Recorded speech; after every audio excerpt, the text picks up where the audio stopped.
pass it around, contribute. This is asterisk your asterisk monument. The Jargon lexicon asterisk asterisk asterisk asterisk asterisk asterisk asterisk asterisk asterisk asterisk asterisk asterisk asterisk asterisk asterisk asterisk asterisk asterisk equals colon abrev slash asterisk brev slash asterisk brev slash n. Common abbreviation for abbreviation. Colon abend ormalend slash ibend slash asterisk bend slash n. Abnormal termination of software. Crash, lossage. Derives from an error message on the IBM 360. Used jokingly by hackers but seriously mainly by code grinders. Usually capitalized, but may appear as abend. Hackers will try to persuade you that abend is called abend because it is what system operators do to the machine late on Friday when they want to call it today, and hence is from the German abend equals evening. Colon accumulator. N. 1. Archaic term for a register. Online use of it as a synonym for register is a fairly reliable indication that the user has been around for quite a while and or that the architecture under discussion is quite old. The term in full is almost never used of microprocessor registers. For example, those symbolic names for arithmetic registers beginning in A derive from historical use of the term accumulator, and not, actually, from arithmetic. Confusingly, though, an A register name prefix may also stand for address, as for example on the Motorola 680X0 family. 2. A register being used for arithmetic or logic, as opposed to addressing or loop index, especially one being used to accumulate a sum or count of many items. This use is in context of a particular routine or stretch of code. The FUBAS routine uses a 3 as an accumulator. 3. Ones in basket, ESP. Among old-timers who might use sense 1. You want this reviewed? Sure, just put it in the accumulator. See stack. Colon ac slash interge. 1. From the ASCII mnemonic for 000110 acknowledge. Used to register one's presence. Compare mainstream asterisk. An appropriate response to ping or eng. 2. From the comic strip Bloom County. An exclamation of surprise disgust. ESP. In ACPFFFD. Semi-humorous. Generally this sense is not spelled in caps. ACK, and is distinguished by a following exclamation point. 3. Used to politely interrupt someone to tell them you understand their point. SYNAC. Thus, for example, you might cut off an overly long explanation with ac. I get it now. There is also a usage, ac, from sense 1, meaning, are you there? Often used in email when earlier mail has produced no reply, or during a lull in talk mode to see if the person has gone away. The standard humorous response is of course NAC, sense 2, i.e. I'm not here, colon at hockey, slash at hoc asterisk kari slash, Purdue, N. 1. Gratuitous assumptions made inside certain programs, ESP, expert systems, which lead to the appearance of semi-intelligent behavior but are in fact entirely arbitrary. For example, fuzzy matching input tokens that might be typing errors against a symbol table can make it look as though a program knows how to spell. 2. Special case code to cope with some awkward input that would otherwise cause a program to choke, presuming normal inputs are dealt with in some cleaner and more regular way. Also called adhackery, adhositive, /adhos asterisk t / adcrockery. See also ELIZA effect, (Ada, N. A Pascal-descended language that has been made mandatory for Department of Defense software projects by the Pentagon. Hackers are nearly unanimous in observing that, technically, it is precisely what one might expect given that kind of endorsement by fate, designed by committee, crockish, difficult to use, and overall a disastrous, multi-billion-dollar boondoggle. One common description is the PL/I of the 1980s. Hackers find it as exception handling and inter-process communication features particularly hilarious. Ada Lovelace, the daughter of Lord Byron, who became the world's first programmer while cooperating with Charles Babbage on the design of his mechanical computing engines in the mid-1800s, would almost certainly blanch at the use to which her name has latterly been put. The kindest thing that has been said about it is that there is probably a good small language screaming to get it from inside its vast, elephantine bulk, Azure, Eucla, VT.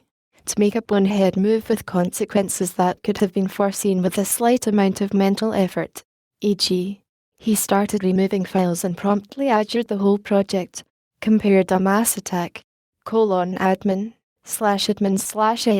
short for administrator, very commonly used in speech or online to refer to the system's person in charge on a computer. Common constructions on this include sysadmin and site admin, emphasizing the administrator's role as a site contact for email and news, or newsadmin, focusing specifically on news. Compare postmaster, sysup, system mangler, advent/n.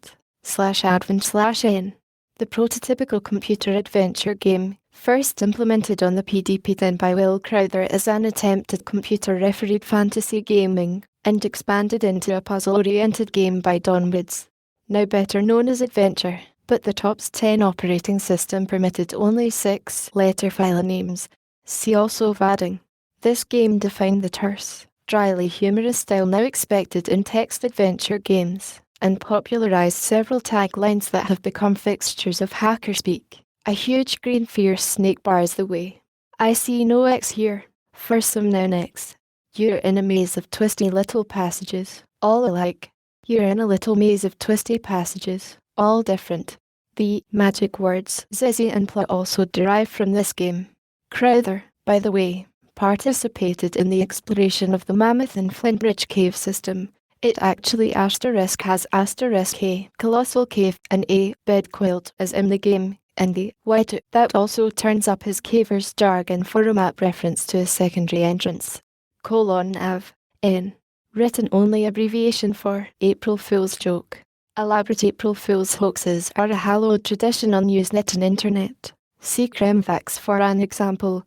In fact, April Fool's Day is the *only seasonal holiday marked by customary observances on the hacker networks.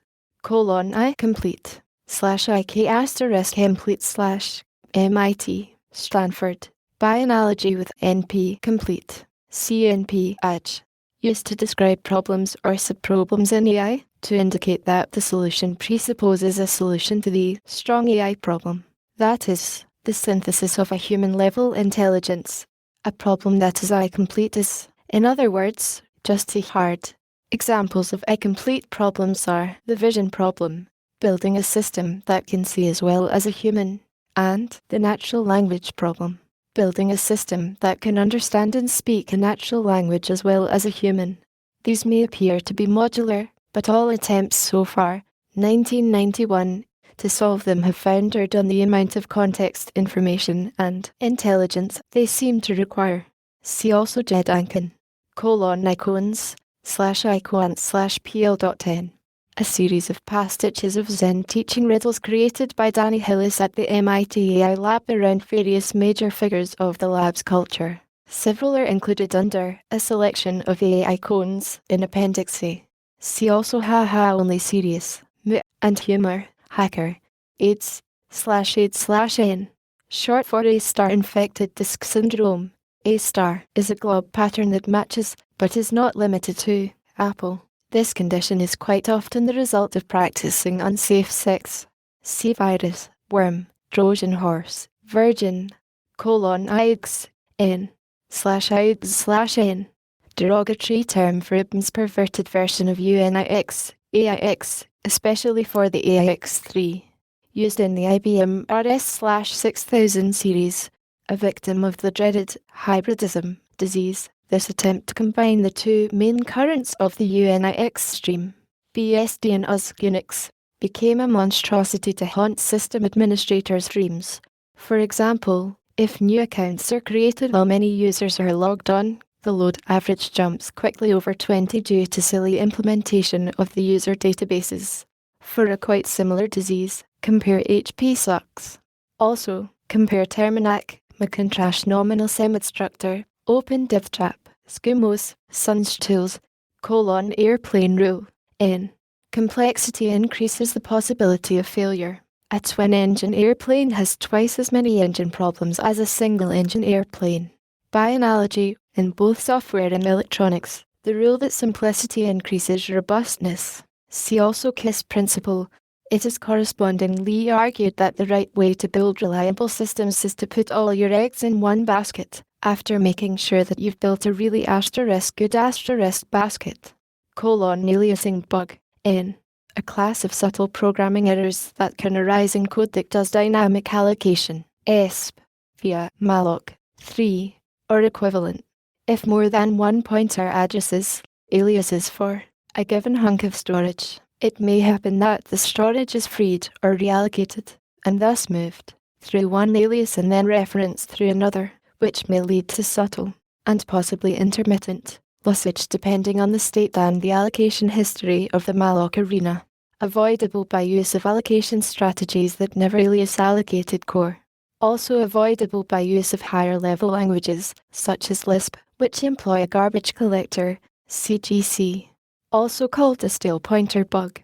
See also precedence lossage, smash the stack, Fandango on core, memory leak, memory smash, over unscrew, spam.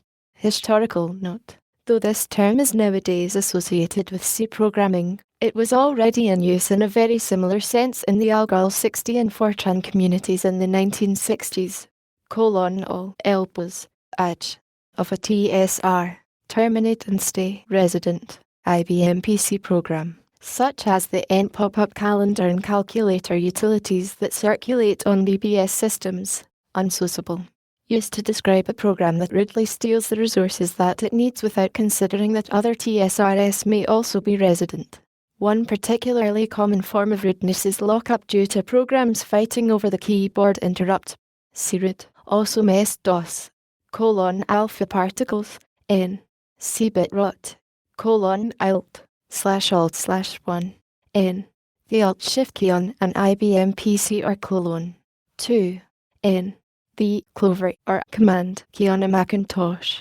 Use of this term usually reveals that the speaker hacked PCs before coming to the Mac. See also feature key. Some Mac hackers, confusingly, reserve Alt for the option key. 3. End.obs, PDP-10, often capitalized to Alt, alternate name for the ASCII SE character, ASCII 001111 after the keycap labeling on some older terminals. Also, Alt mode, /Alt mode/. This character was almost never pronounced escape on an ITS system, Intico, or under TOPS 10. Always Alt, as in type Alt to end a TCO command, or Alt-U onto the system, for log onto the its system. This was probably because Alt is more convenient to say than escape, especially when followed by another Alt or a character, or another Alt asterisk and asterisk a character, for that matter. Alt bit, /Alt bit/, from alternate, edge, see metabit, Alt mode, N, sin, Alt sense 3, aluminum book, MIT, N, Common Lisp, the language, by Gail Steele Jr., Digital Press, 1st edition 1984, 2nd edition 1990. Note that due to a technical screw-ups and printings of the 2nd edition are actually of a colour the author describes succinctly as yucky green. See also book titles, Amoeba, N, humorous term for the Commodore Amiga personal computer, AMPOF, Purdue, VT, to run in background, from the UNIX shell, and operator, amper, N, common abbreviation for the name of the ampersand, and ASCII 001110 character. See ASCII for other synonyms. Angle brackets. N. Either of the characters less than. ASCII 011110 and more than. ASCII 011110 ASCII less than or greater than signs. The real-world angle brackets used by typographers are actually $than a less than or greater than sign. See Brocket. ASCII. Angry fruit salad. N. A bad visual interface design that uses too many colors. This derives, of course, from the bizarre day-glow colors found in canned fruit salad. Too often ones use similar effects from interface designers using color window systems such as X. There is a tendency to create displays that are flashy and attention-getting but uncomfortable for long-term use. Noibot / Noibot / arc n 0 bot EOS 1 /OS / East Coast /EOS / West Coast based on a PDP-10 increment instruction. VT.com OBS. To increase the amount of something. EOS the campfire. Usage. Considered silly, and now obsolete. Now largely supplanted by bump. CSOS. 2. A Multics-derived OS supported at one time by Data General. This was pronounced /OS/or/OS/ a spoof of the standard AOS System Administrator's Manual. How to load and generate your AOS system was created, issued a part number, and circulated as photocopy folklore. It was called How to Code and Levitate Your Chaos System. 3. Algebraic Operating System, in reference to those calculators which use infix instead of postfix. Reverse Polish notation. Historical note. AOS in Sense 1 was the name of a PDP-10 instruction that took any memory location in the computer and added 1 to it. AOS meant add 1 and do not skip. Why, you may ask, does the S stand for do not skip rather than for skip? Here was a beloved piece of PDP-10 folklore. There were 8 such instructions. AOS added 1 and then skipped the next instruction if the result was equal to 0. AOS added 1 and then skipped if the result was greater than 0. AOS added 1 and then skipped if the result was not 0. AOS added 1 and then skipped always. And so on. Just plain AOS didn't say when to skip, so it never skipped. For similar reasons, AOJ meant add 1 and do not jump. Even more bizarre, SKIP meant do not skip. If you wanted to skip the next instruction, you had to say skipa. Likewise, JUMP meant do not jump. The unconditional form was jumpa. However, hackers never did this. By some quirk of the 10's design, the JRST, jump and restore flag with no flag specified, was actually faster and so was invariably used. Such were the perverse mysteries of assembler programming. App/app/n, short for application program, as opposed to a systems program. What systems vendors are forever chasing developers to create for their environments so they can sell more boxes. Hackers tend not to think of the things they themselves run as apps. Thus, in hacker parlance, the term excludes compilers, program editors, games, and messaging systems, though a user would consider all those to be apps, opposed to operating system. Arc, primarily MSOS, VT. To create a compressed archive from a group of files using SEAARC, GURPCARC, or a compatible program. Rapidly becoming obsolete as the ARC compression method is falling into disuse, having been replaced by newer compression techniques. See tar and feather, zip. Arc wars, primarily MSOS, N. Holy wars over which archiving program one should use.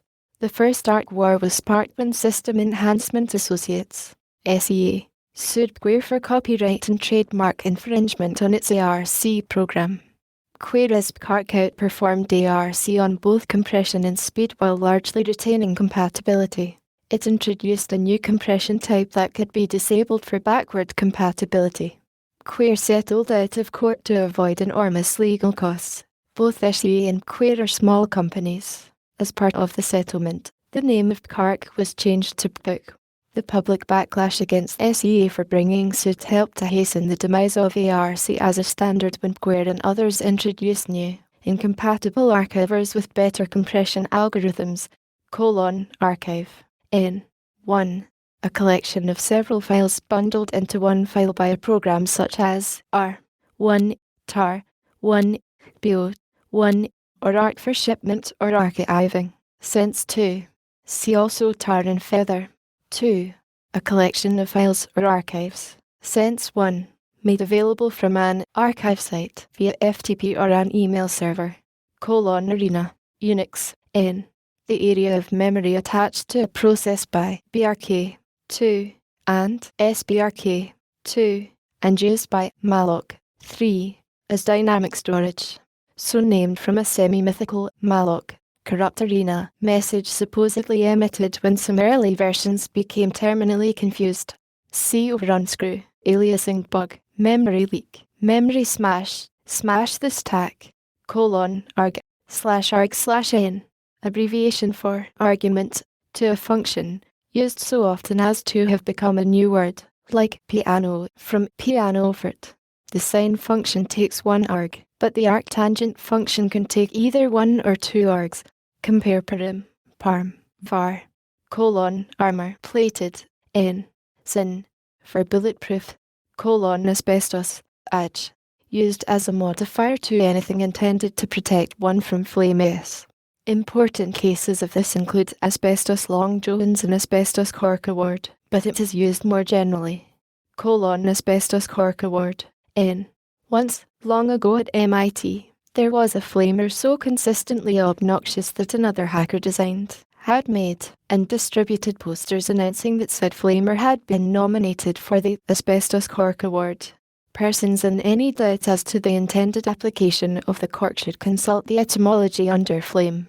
Since then, it is agreed that only a select few have risen to the heights of bombast required to earn this dubious dignity, but there is no agreement on which few. Asbestos long jones, n. Notional garments often donned by Usenet posters just before emitting remark they expect will elicit flammage. This is the most common of the asbestos coinages. Also, asbestos underwear, asbestos overcoat, etc. ASCII, American Standard Code for Information Interchange, /key/n. The predominant character set encoding of present-day computers uses 7 bits for each character, whereas most earlier codes, including an early version of ASCII, used fewer. This change allowed the inclusion of lowercase letters, a major win, but it did not provide for accented letters or any other letter forms not used in English, such as the German sharp S and the ligature, which is a letter N. For example, Norwegian. It could be worse, though. It could be much worse. See Eptic to understand how. Computers are much pickier and less flexible about spelling than humans. Thus, hackers need to be very precise when talking about characters, and have developed a considerable amount of verbal shorthand for them. Every character has one or more names, some formal, some concise, some silly. Common jargon names for ASCII characters are collected here. See also individual entries for bang, exclo, open, cuse, semi, shriek, splat, twiddle, and Yuxiang whole fish. This list derives from revision 2.3 of the Usenet ASCII pronunciation guide. Single characters are listed in ASCII order. Character pairs are sorted in by first member. For each character, common names are given in rough order of popularity, followed by names that are reported but rarely seen. Official ANSI/GIT names are surrounded by brackets, less than, more than. Square brackets mark the particularly silly names introduced by Intercal. Ordinary parentheticals provide some usage information. Common, bang, pling, exclo, shriek. Rare, factorial, eclim, smash, cuz, boing, yell, wow, hey, wham, eureka, spark spot, soldier. Common, double quote, rare, literal mark, double glitch. Dirk, rabbit ears, double prime, hash common, pound sign, hash, sharp, crunch, hex, mesh, octothorpe, rare, flash, crescent, grid, pig pen, tic-tac-toe, scratch mark, thud, thump, splat, dollar common, dollar, rare, currency symbol, buck, cash, string, from basic, escape, when used as the echo of ASCII ESC, ding, cash, big money, percent common, percent, mod, grapes, rare, 007, uncommon, amber, and rare, address, from C, reference, from C++, ampersand, bit and background, from SH, 1, pretzel, amp, Intercal called this ampersand. What could be sillier? Common, single quote, quote. Rear, prime, glitch, tick, arc, pop, spark. Common, left/right parent, left/right parenthesis, left/right, parent/thesis, open/close parent, open/close, open/close parenthesis, left/right banana, rear, so/already, parent/reparent, less than opening/closing parenthesis more than, open/close round bracket, parenthesis/unparenthesis, wax/wane, left/right tier, asterisk common, star, spot, rear, wild card, gear, dingle, malt, spider, aster, times, twinkle, glob, sea glob, Nathan Hale, plus common, at, rear, cross, intersection, common, rear, tail, common, dash, rear, worm, option, dac, Bithorp, common, dot, point, rear, radix point, full stop, spot, /common, /stroke, / rear, diagonal, solidus, over, slack, virgule, slat, common, rear, dots, to spot, common, semi, rear, weenie, hybrid, pipthwong, less than more than common, less than less / greater than more than, left/right angle bracket, bra/kit, left/right broket, rear, from/into, towards, red from/right to, suck/blow, comes from/goes into, in/it, grunch/sap, all from unix, angle/right angle, equals common, gets, takes, rear, Gordathorpe, half mesh, common, query, cuse, rear, what mark, what, Wiltshire, hook, button hook, hunchback, at common, at sign, at, strudel, rear, each, vortex, whirl, whirlpool, cyclone, snail, ape, cat, rose, cabbage, rear, book, common, left/right square bracket, less than opening/closing bracket more than, bracket/unbracket, left/right bracket, rear, square/unsquare, U-turn back, backslash common, backslash, escape, from C/unix, reverse/, slosh, backslint, backhack, rear, bash, reverse virgule, backslat, curate common, hat, control, uparo, curate, rear, chevron, shark, or shark fin, to the power of, fang, pointer, in Pascal, common, underscore, underbar, under, rear, score, bacaro, skid, flatworm, common, back quote, left single quote, open quote, grave, rear, back prime, back spark, unapostrophe, burk, bloggle, backtick, backglitch, push, quasi quote, common, open/close brace, left/right brace, left/right squiggly, left/right squiggly bracket /brace, left/right curly bracket /brace, less than opening/closing brace more than, rear, brace/unbrace, curly/uncurly, left it/rit it, left/right squirrely, embrace/bracelet, common, bar, or bar, v-bar, pipe, vertical bar, rear, goes into, through, pipes into, last three from unix, spike, dill common, squiggle, twiddle, nut, rear, approx, wiggle, swung dash, nia, skiggle, sick. The pronunciation of hash as pound is common in the US but a bad idea. Commonwealth hackish has its own, rather more apposite use of pound sign. Confusingly, on British keyboards the pound graphic happens to replace hash. Thus Britishers sometimes call hash on a US ASCII keyboard pound, compounding the American error. The US usage derives from an old-fashioned commercial practice of using a hash suffix to tag pound weights on bills of lading. The character is usually pronounced hash outside the US. The up arrow, name for circumflex, and left arrow, name for underline or historical relics from archaic ASCII. The 1963 version, which had these graphics in those character positions rather than the modern punctuation characters. The swung dash, or approximation, sign is not quite the same as tilde in typeset material, but the ASCII tilde serves for both. Compare for angle brackets. Some other common usages cause odd overlaps. The hash, dollar, more than, and characters, for example, are all pronounced hex in different communities because various assemblers use them as a prefix tag for hexadecimal constants. In particular, hash in many assembler programming cultures, dollar in the 6502 world, more than at Texas Instruments, and on the BBC Micro, Sinclair, and some Z80 machines. See also splat. The inability of ASCII text to correctly represent any of the world's other major languages makes the designer's choice of 7 bits look more and more like a serious misfeature as the use of international networks continues to increase. See software rot. Hardware and software from the US still tends to embody the assumption that ASCII is the universal character set.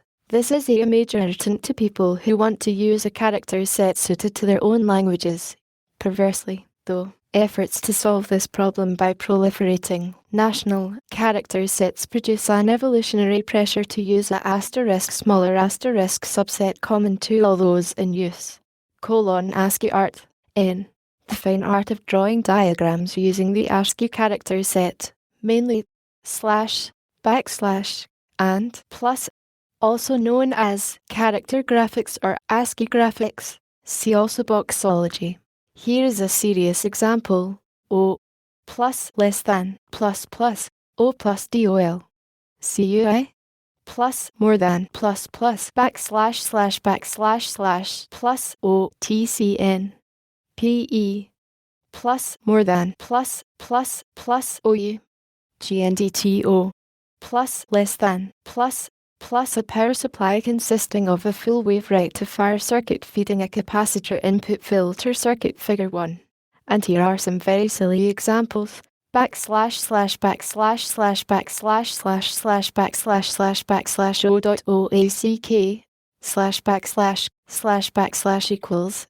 equals thpHth //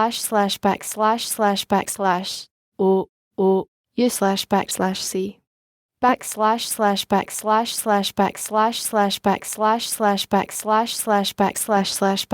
c comma u u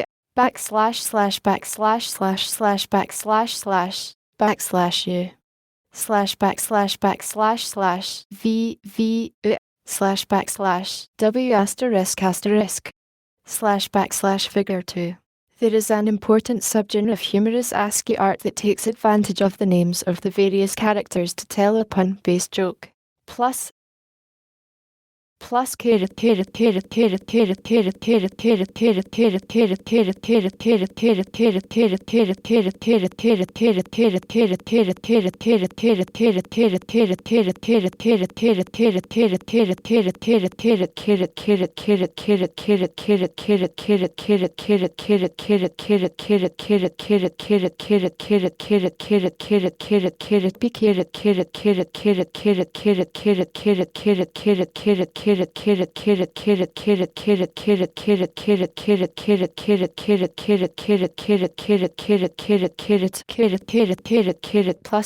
plus a being the carrot patch, figure 3.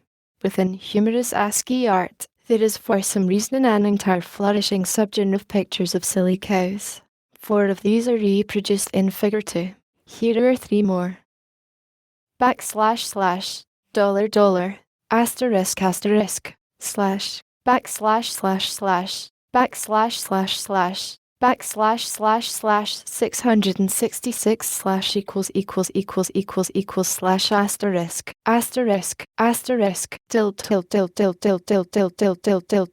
satanic cow. This cow is a yuppie cow in love, figure 4. : a 2 parsec. N. Atto is the standard SI prefix for multiplication by 10 carat minus 18. A parsec, parallax second, is 3.26 light years. An attoparsec is thus 3.26 asterisk 10 carat minus 18 light years, or about 3.1 centimeters. Thus, 1 attoparsec / microfortnight equals about 1 inch per second. This unit is reported to be in use, though probably not very seriously, among hackers in the UK. See autobogotophobia / autobogot asterisk phobie asterisk /n. See bogotify, automagically, /automag, ikely /or /automag, ik asterisk le /adv, automatically, but in a way that, for some reason, typically because it is too complicated, or too ugly, or perhaps even too trivial, the speaker doesn't feel like explaining to you. C magic. The C intercal compiler generates C, then automagically invokes CC. 1. To produce an executable. Avatar, CMU, Tektronix, N. Sin. Root, superuser. There are quite a few Unix machines on which the name of the superuser account is Avatar rather than root. This work was originated by a CMU hacker who disliked the term superuser and was propagated through an XGMU hacker at Tektronix. Noc. 1. N. Unix TextSpeak, an interpreted language for massaging text data developed by Alfred Aho, Peter Weinberger, and Brian Kernighan. The name is from their initials. It is characterized by C-like syntax, a declaration-free approach to variable typing and declarations, associative arrays, and field-oriented text processing. See also Perl. 2. N. Editing term for an expression awkward to manipulate through normal regex facilities, for example, one containing a new line. 3. VT. To process data using awk. 1. Equals B equals backdoor. N. A hole in the security of a system deliberately left in place by designers or maintainers. The motivation for this is not always sinister. Some operating systems, for example, come out of the box with privileged accounts intended for use by field service technicians or the vendor's maintenance programmers. Historically, backdoors have often lurked in systems longer than anyone expected or planned, and a few have become widely known. The infamous RTM worm of late 1988, for example, used a backdoor in the BSDUNIX SendMail 8 utility. Ken Thompson's 1983 Turing Award lecture to the ACM revealed the existence of a backdoor in early UNIX versions that may have qualified as the most fiendishly clever security hack of all time. The C compiler contained code that would recognize when the login command was being recompiled and insert some code recognizing a password chosen by Thompson, giving him entry to the system whether or not an account had been created for him. Normally such a backdoor could be removed by removing it from the source code for the compiler and recompiling the compiler. But to recompile the compiler, you have to use the compiler, so Thompson also arranged that the compiler would recognize when it was compiling a version of itself and insert into the recompiled compiler the code to insert into the recompiled login, the code to allow Thompson entry, and, of course, the code to recognize itself and do the whole thing again the next time around. And having done this once, he was then able to recompile the compiler from the original sources, leaving his backdoor in place and active but with no trace in the sources. The talk that revealed this truly Moby hack was published as Reflections on Trusting Trust, Communications of the ACM 27, the 8th of August 1984, pp. 761-763. Sin. Trapdoor may also be called a wormhole. See also iron box, cracker, worm, logic bomb, backbone cabal. N. A group of large site administrators who pushed through the great renaming and reigned in the chaos of Usenet during most of the 1980s. The cabal mailing list disbanded in late 1988 after a bitter internal catfight, but the net hardly noticed. Backbone site. N. A key Usenet and email site. one that processes a large amount of third-party traffic, especially if it is the home site of any of the regional coordinators for the Usenet maps. Notable backbone sites as of early 1991 include Usenet and the Mail Machines at Rutgers University, UC Berkeley, DEX Western Research Laboratories, Ohio State University, and the University of Texas. Compare RibSite, LeafSite, backgammon, cbignum, Moby, and pseudoprime, background, n.com or edge.com vt. To do a task in background is to do it whenever foreground matters are not claiming your undivided attention, and to background something means to relegate it to a lower priority. For now, we'll just print a list of nodes and links. I'm working on the graph printing problem in background. Note that this implies ongoing activity but at a reduced level or in spare time, in contrast to mainstream backburner, which connotes benign neglect until some future resumption of activity. Some people prefer to use the term for processing that they have queued up for their unconscious minds, a tack that one can often fruitfully take upon encountering an obstacle in creative work. Compare AMP-off, slop-sucker. Technically, a task running in background is detached from the terminal where it was started, and often running at a lower priority, oppose foreground. Nowadays this term is primarily associated with Unix, but it appears to have been first used in this sense on OS/360. Backspace and overstrike, interge, whoa, backup, used to suggest that someone just said or did something wrong. Common among APL programmers. Backward compatibility, /backward_kmba*bill*t/ from backward compatibility, n. A property of hardware or software revisions in which previous protocols, formats, and layouts are discarded in favor of new and improved protocols, formats, and layouts. Occurs usually when making the transition between major releases, when the change is so drastic that the old formats are not retained in the new version. It is said to be backward compatible. See flag D, bad, /bad/IBM. Acronym, broken as designed, edge. Said of a program that is bogus because of bad design and misfeatures rather than because of bugginess. See working as designed. Bad thing. From the 1930 Seller and Newman parody, 1066 and all that, n. Something that can't possibly result in improvement of the subject.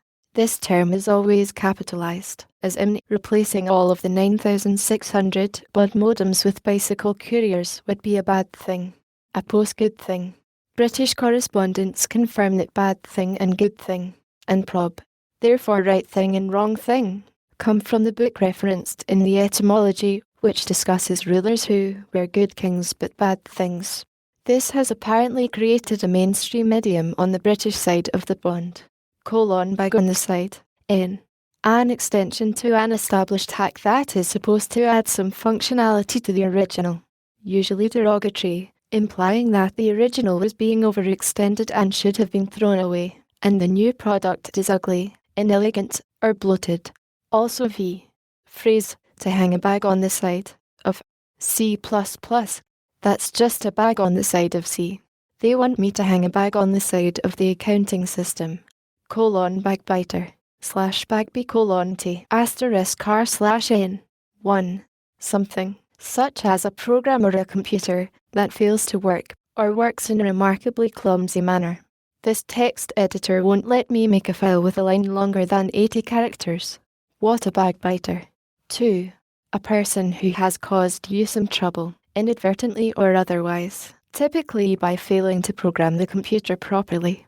Synonyms: loser, cretin, chomper. 3. Edge. Backbiting, having the quality of a backbiter. This backbiting system won't let me compute the factorial of a negative number. Compare losing, cretinous, bleacherous, barfucious, under barfulous, and chomping, under chomp. 4. Bite the bag, fi, to fail in some manner. The computer keeps crashing every 5 minutes. Yes, the disk controller is really biting the bag. The original loading of these terms was almost undoubtedly obscene, possibly referring to the scrotum, but in their current usage they have become almost completely sanitized. A program called Lexifage on the old MIT IPDP-10 would draw on a selected victim's bitmap terminal the words, the BAJ, in ornate letters, and then a pair of jaws biting pieces of it off. This is the first and to date only known example of a program intended to be a backbiter. /BAMF/1. From old X-Men comics, interge. Notional sound made by a person or object teleporting in or out of the hearer's vicinity, often used in virtual reality. ESP. MUD. Electronic foil when a character wishes to make a dramatic entrance or exit. 2. The sound of magical transformation, used in virtual reality for like Sense 1. 3. From Don Washington's Survival Guide, N. Acronym for Badass Motherfucker, used to refer to one of the handful of nastiest monsters on Anlopmad or other similar Emudae. Banana label, N. The labels often used on the sides of macro tape reels, so called because they are shaped roughly like blunt-ended bananas. This term, like macro tapes themselves, is still current but visibly headed for obsolescence. Banana problem, N. From the story of the little girl who said, I know how to spell banana, but I don't know when to stop. Not knowing where or when to bring a production to a close. Compare fence post error. One may say there is a banana problem of an algorithm with poorly defined or incorrect termination conditions, or in discussing the evolution of a design that may be succumbing to featureitis. See also creeping elegance, creeping featureitis. See item 176 under hack mem, which describes a banana problem in a dissociated press implementation. Also, see one banana problem for a superficially similar but unrelated usage. Bandwidth, N. 1. Used by hackers in a generalization of its technical meaning as the volume of information per unit time that a computer, person, or transmission medium can handle. Those are amazing graphics, but I missed some of the detail. Not enough bandwidth, I guess. Compare low bandwidth. 2. Attention span. 3. On-Usenet, a measure of network capacity that is often wasted by people complaining about how items posted by others are a waste of bandwidth. Bang. 1. N. Common spoken name for ASCII 0100001, especially when used in pronouncing a bang path in spoken Hackish. In elder days this was considered a gnomish usage, with MIT and Stanford hackers preferring excl or shriek. But the spread of UNIX has carried bang with it, ESP, via the term bang path, and it is now certainly the most common spoken name for. Note that it is used exclusively for non-emphatic written. One would not say, congratulations bang, except possibly for humorous purposes. But if one wanted to specify the exact characters for it, one would speak FOO bang, C shriek, ASCII. 2. Interge. An exclamation signifying roughly, I have achieved enlightenment, or the dynamite has cleared out my brain. Often used to acknowledge that one has perpetrated a thing immediately after one has been called on it. Bang on, VT. To stress test a piece of hardware or software. I banged on the new version of the simulator all day yesterday and it didn't crash once. I guess it is ready for release. The term pound on is synonymous. Bang path, N. An old-style UUCP electronic mail address specifying hops to get from some assumed reachable location to the addressee, so called because each hop is signified by a bang sign. Thus, for example, the path ... big site ! Vivax ! barbox ! me directs people to route their mail to machine big site, presumably a well-known location accessible to everybody, and from there through the machine Vivax to the account of user me on Barbox. In the bad old days of not so long ago, before auto-routing mailers became commonplace, people often published compound bang addresses using the convention, cglob, to give paths from several big machines, in the hopes that one's correspondent might be able to get mail to one of them reliably. Example: Seismo, Utsali, Imp4, Rice ! Beta ! Gamma ! me. Bang paths of 8 to 10 hops were not uncommon in 1981. Late-night dial-up UUCP links would cause week-long transmission times, Bang paths were often selected by both transmission time and reliability, as messages would often get lost. See internet address, network, and site name. Banner, N1. The title page added to printouts by most print spoolers. See spool. Typically includes user or account ID information in very large character graphics capitals, also called a burst page, because it indicates where to burst, tear apart, fan-fold paper to separate one user's printout from the next. 2. A similar printout generated, typically on multiple pages of fan-fold paper, from user-specified text, e.g., by a program such as Unix, Banner, 1,6. 3. On interactive software, a first screen containing a logo or author credits or a copyright notice. :/bar/n. 1. The second metasyntactic variable, after foo before baz. Suppose we have two functions, foo and br. Foo calls br. 2. Often appended to foo to produce foo_bar. :bare metal. N. 1. New computer hardware, unadorned with such sneers and delusions as an operating system, an HLL, or even assembler. Commonly used in the phrase programming on the bare metal, which refers to the arduous work of bit bashing needed to create these basic tools for a new machine.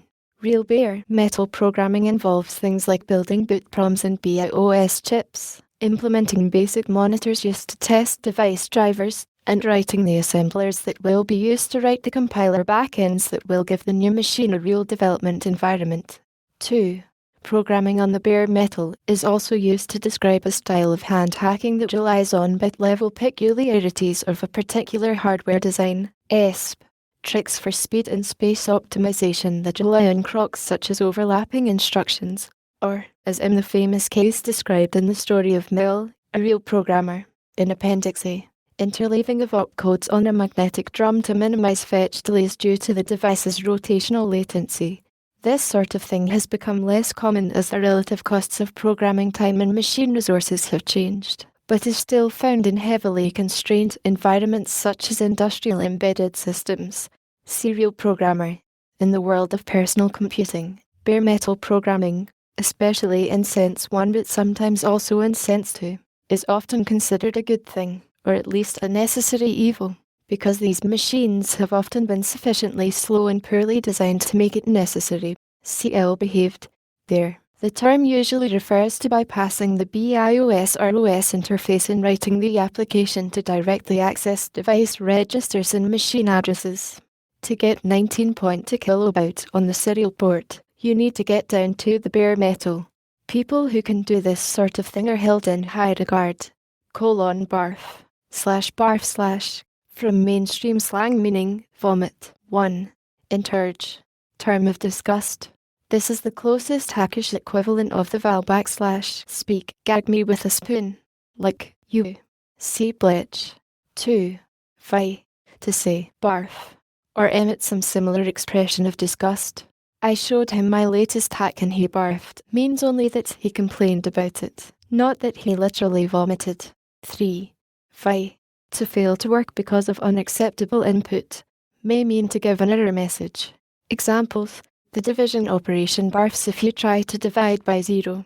That is, the division operation checks for an attempt to divide by 0, and if one is encountered it causes the operation to fail in some unspecified, but generally obvious, manner. The text editor barfs if you try to read in a new file before writing out the old one. See choke, gag. In Commonwealth hackish, barf is generally replaced by puke or vom. Barf is sometimes also used as a metasyntactic variable, like foo or bar. :barf mail. N. Multiple bounce messages accumulating to the level of serious annoyance, or worse. The sort of thing that happens when an internetwork mail gateway goes down or wonky. :barfulation /barfu/n/interge. Variation of barf used around the Stanford area. An exclamation, expressing disgust. On seeing some particularly bad code one might exclaim, barfulation. Who wrote this? Quicks. :barfulis /barfu l*s/h. Alt. barfucious, /barfi sh asterisk s/ said of something that would make anyone barf, if only for aesthetic reasons. Barney. In Commonwealth Hackish, Barney is to Fred, since #1 is baristafu. That is, people who commonly use Fred as their first metasyntactic variable will often use Barney second.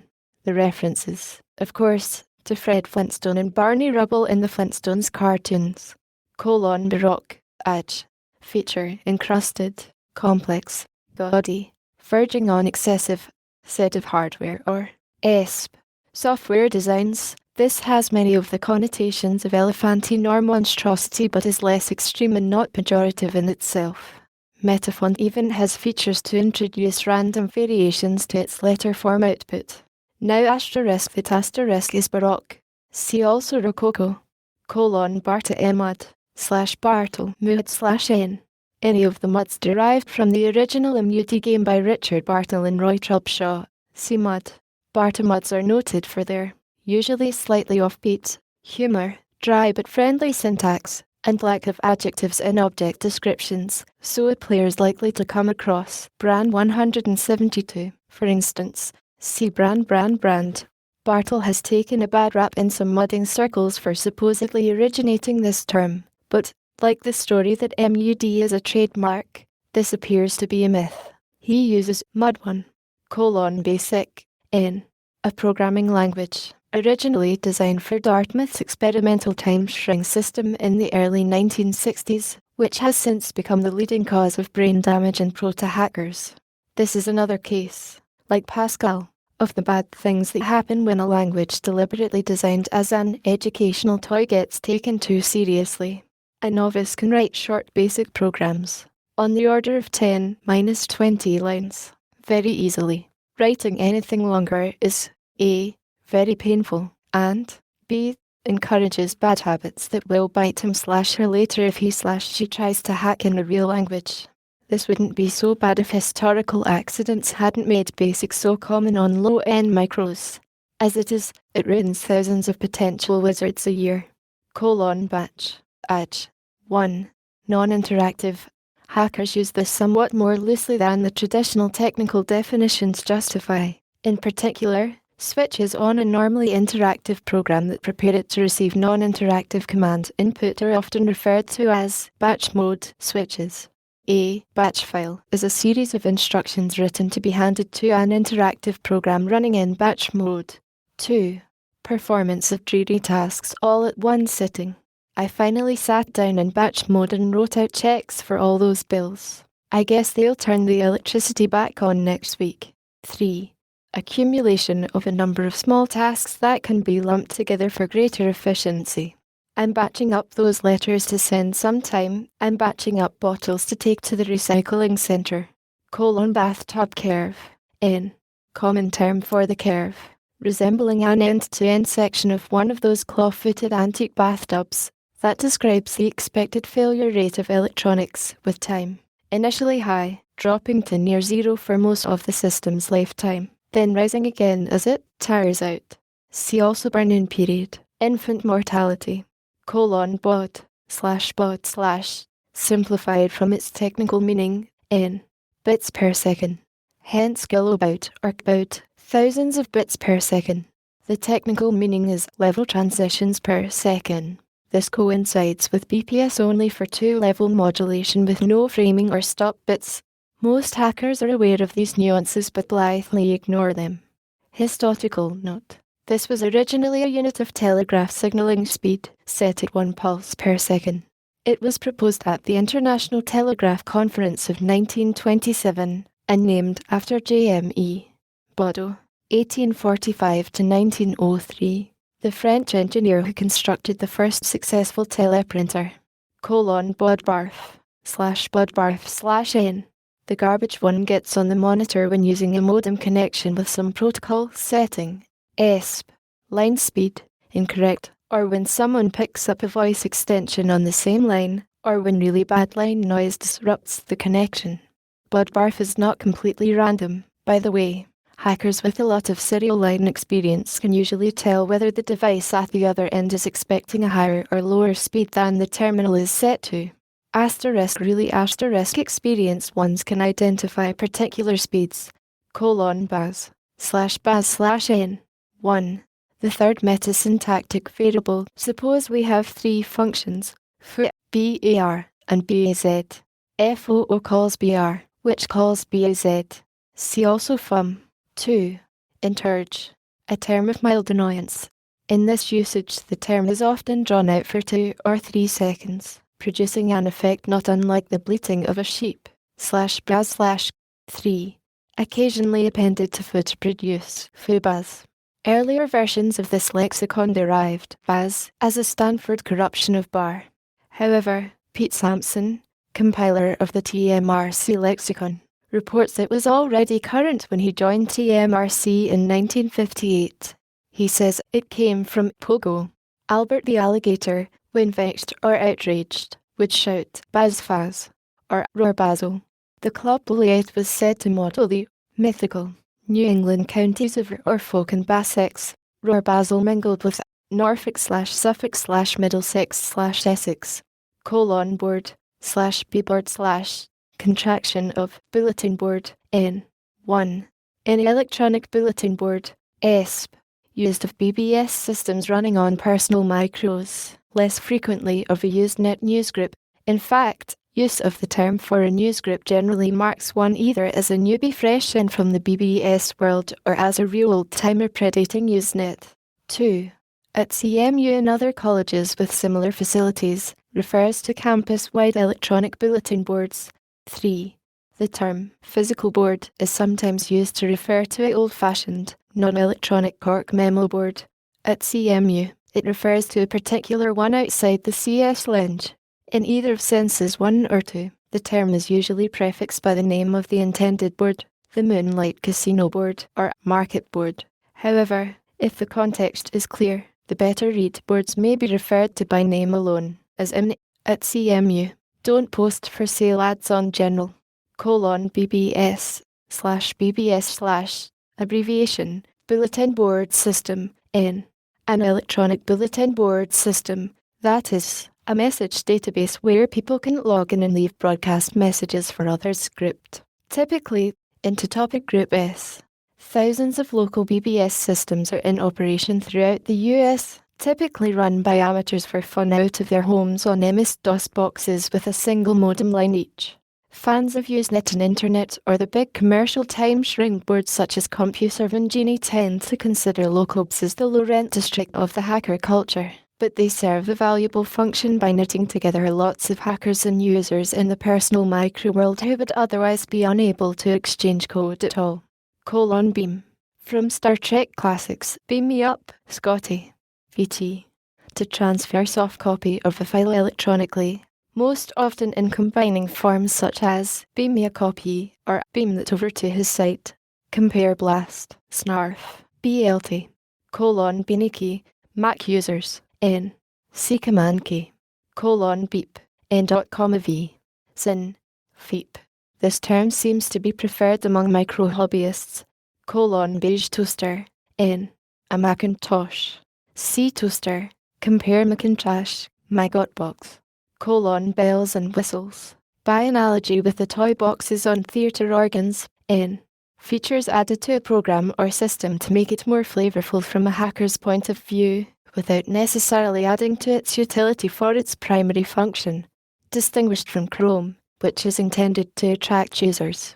Now that we've got the basic program working, let's go back and add some bells and whistles. No one seems to know what distinguishes a bell from a whistle. Bells, whistles, and gongs. N. A standard elaborated form of bells and whistles, typically said with a pronounced and ironic accent on the gongs. Benchmark, tech speak, N. An inaccurate measure of computer performance. In the computer industry, there are 3 kinds of lies: damn lies, and benchmarks.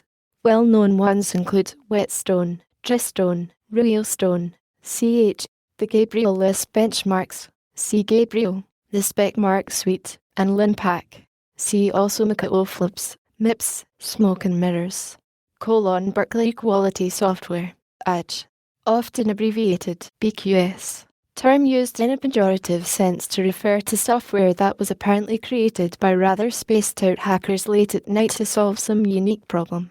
It usually has non-existent, incomplete, or incorrect documentation, has been tested on at least 2 examples, and core dumps when anyone else attempts to use it.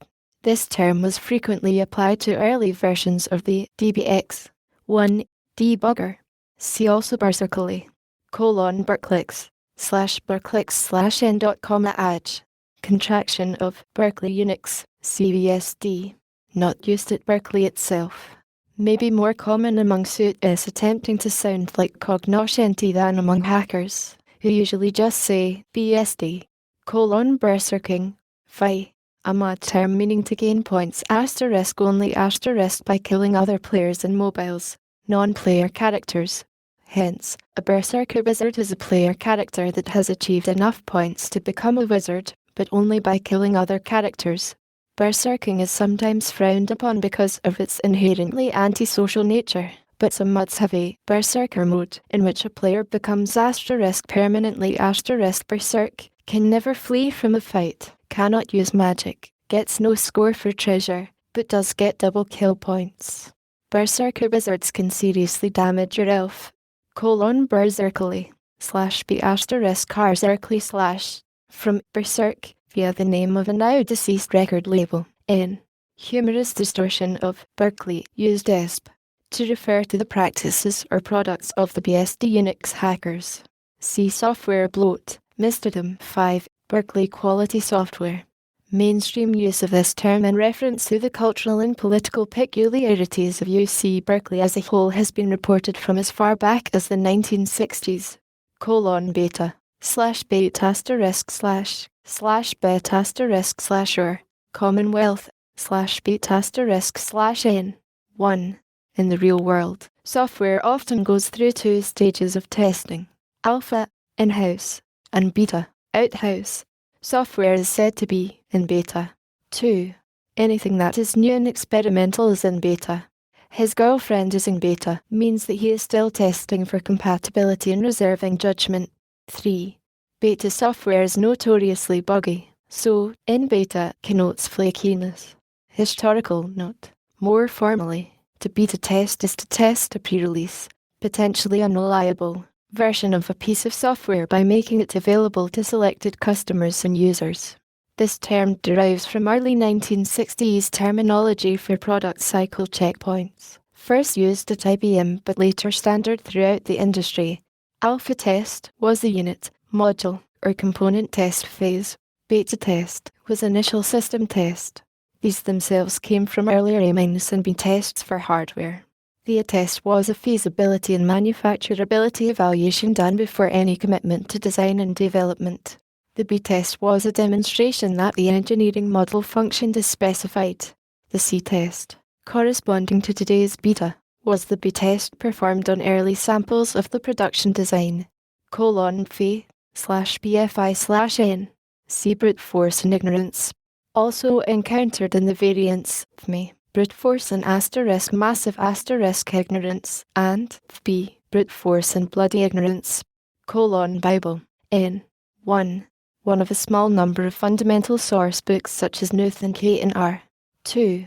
The most detailed and authoritative reference for a particular language, operating system, or other complex software system. Becapitalization, N.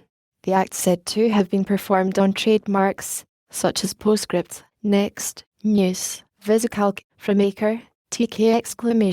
Solver, EC Writer, that have been raised above the ruck of common coinage by non-standard capitalization. Too many market droid types think this sort of thing is really cute, even the 2,317th time they do it. Compare Studley caps. Biff/Biff/ Usenet, N. The most famous pseudo, and the prototypical newbie. Articles from BIFF are characterized by all uppercase letters sprinkled liberally with bangs, typos, cute, misspellings.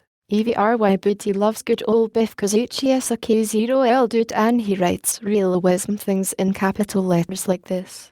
Use. and often misuse of fragments of talk mode abbreviations, a long sig block, sometimes even a doubled sig, and unbounded NAIVATE. BIFF posts articles using his elder brother's VIC-20. Biff's location is a mystery, as his articles appear to come from a variety of sites. However, BitNet seems to be the most frequent origin. The theory that BIFF is a denizen of BitNet is supported by Biff's, unfortunately invalid, electronic mail address, biff@bit.net, /biff/vt, to notify someone of incoming mail. From the BSD utility, Biff1, which was in turn named after a friendly golden Labrador who used to chase frisbees in the halls at UCB while 4.2 BSD was in development. It had a well-known habit of barking whenever the mailman came. No relation to Biff, Big Grey Wall, N. What faces a VMS user searching for documentation? A full VMS kit comes on a pallet, the documentation taking up around 15 feet of shelf space before the addition of layered products such as compilers, databases, multi-vendor networking, and programming tools. Recent, since VMS version the 5th of December, documentation comes with grey binders. Under VMS version 4 the binders were orange, big orange wall, and under version 3 they were blue. CVMS, often contracted to grey wall, big iron, N. Large, expensive, ultra-fast computers, used generally of number crunching supercomputers such as Crays, but can include more conventional big commercial Lipnish mainframes. Term of approval, compare heavy metal, opposed dinosaur, big red switch, IBM, N. The power switch on a computer, ESP. The emergency pull switch on an IBM mainframe or the power switch on an IBM PC where it really is large and red. This at $%, box is hung again. Time to hit the big red switch. Sources at IBM report that, in tune with the company's passion for TLS, this is often abbreviated as BRS. This has also become established on FidoNet and in the PC clone world. It is alleged that the emergency pull switch on an IBM 360/91 actually fired a non-conducting bolt into the main power feed. The brushes on more recent machines physically drop the block into place so that they can't be pushed back in. People get fired for pulling them, especially inappropriately. See also Mollyguard. Compare power cycle, 3-finger salute, 120 reset. See also scrum switch. Big room, the N. The extremely large room with a blue ceiling and intensely bright lights during the day, or black ceiling with lots of tiny night lights during the night. Found outside all computer installations. He can't come to the phone right now. He's somewhere out in the big room. Big win. N. Serendipity. Yes, those two physicists discovered high-temperature superconductivity in a batch of ceramic that had been prepared incorrectly according to their experimental schedule. Small mistake. Big win. See win big. Big Indian. From Swift's Gulliver's Travels via the famous paper Unholy Wars and a Plea for Peace by Danny Cohen, USC/ISIN 137, dated April 1st, 1980, Ag. 1. Describes a computer architecture in which, within a given multi-byte numeric representation, the most significant byte has the lowest address. The word is stored big N first. Most processors, including the IBM 370 family, the PDP-10, the Motorola microprocessor families, and most of the various RISC designs current in mid-1991, are big endian. See little endian, middle endian, nuke C problem. 2. An internet address the wrong way round. Most of the world follows the internet standard and writes email addresses starting with the name of the computer and ending up with the name of the country. In the UK, the joint networking team had decided to do it the other way round before the internet domain standard was established, e.g. me@uc.ac.wig.cs. Most gateway sites have ad hocery in their mailers to handle this, but can still be confused. In particular, the address above could be in the UK, domain UK, or Czechoslovakia, domain Cs, /bignum/org. From MIT MacLisp, N. 1. TechSpeak,